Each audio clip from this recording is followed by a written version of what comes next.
नमस्कार दोस्तों, मैं राजकुमार मौर्य प्रखर इंडिया यूट्यूब मंच पे आपका स्वागत है।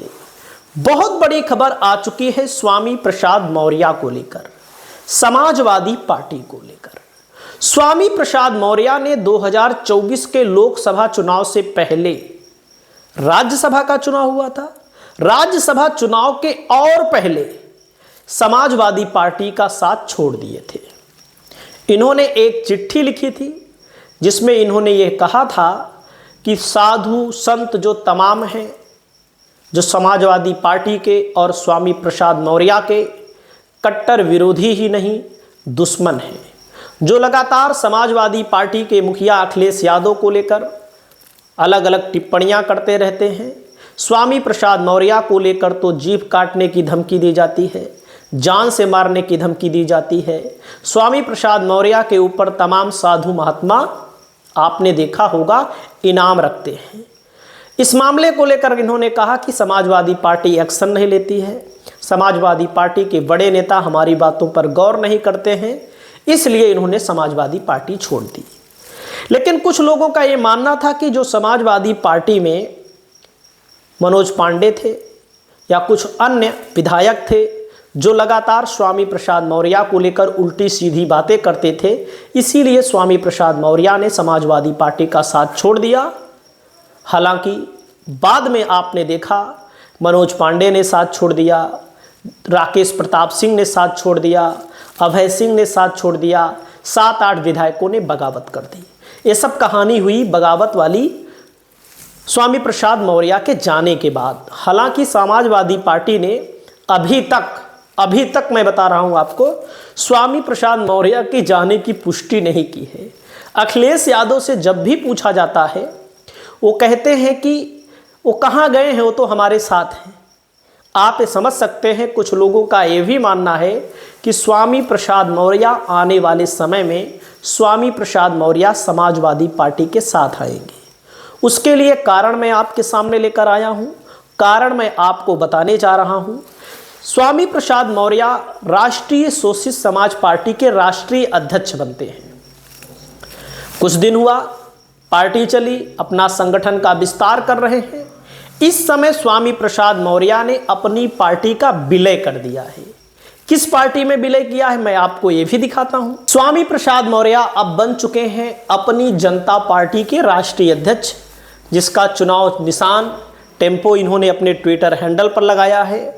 और सत्यता यही है कि स्वामी प्रसाद मौर्य जो हैं लगातार पिछड़ों की बात उठाते हैं, दलितों की, अल्पसंख्यकों की, जो लोग शोषित हैं। आप लोग देख रहे होंगे तमाम जगहों पर मौर्य समाज के लोगों के साथ अत्याचार हो रहा है, दलित समाज के लोगों के साथ अत्याचार हो रहा है, और स्वामी प्रसाद मौर्य इस बात को प्रमुखता से उठाते हैं। जैसे आप देख सकते हैं, रामचंद्र मौर्य की पुलिस कस्टडी में पिटाई के कारण मौत हो जाती है, और इस वीडियो को आप लोगों ने देखा था। दरोगा, एसपी जो भी हैं, थानेदार, ये लोग कहीं ना कहीं वर्तमान की सरकार में केशव प्रसाद मौर्य उप मुख्यमंत्री हैं, और जब केशव प्रसाद मौर्य उप मुख्यमंत्री हैं तो आप समझ सकते हैं जो बात केशव प्रसाद मौर्य नहीं कहते हैं, उस बात को स्वामी प्रसाद मौर्य प्रमुखता से उठा रहे हैं। अब लोगों को लगता है कि स्वामी प्रसाद मौर्य समाजवादी पार्टी में क्या सही में आएंगे? आने वाले समय में आप देखिएगा बहुजन समाज पार्टी में नहीं जाएंगे। क्यों नहीं जाएंगे? पहली बात है, बहुजन समाज पार्टी को राजनीति के मामले में वर्तमान में जो देखने में लग रहा है, राजनीति उसको नहीं करनी है। एकदम साफ साफ है। राजनीति का मतलब अपनी कैंडिडेट लड़ाएंगे, प्रचार नहीं किया जाएगा बसपा के द्वारा, बसपा के प्रमुख के द्वारा।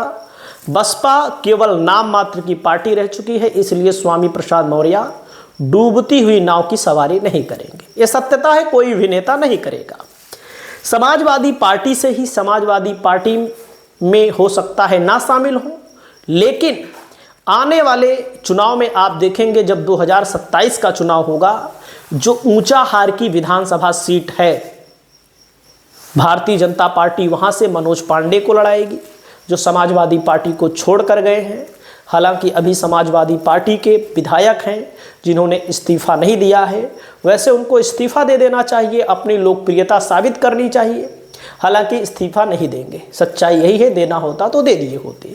स्वामी प्रसाद मौर्य वहां से विधायक भी रह चुके हैं ऊंचाहार से। इनके बेटे 2 बार लड़े, सपा के खिलाफ ही लड़े 2 बार, 2000, 1000, 1500 वोटों से हार गए।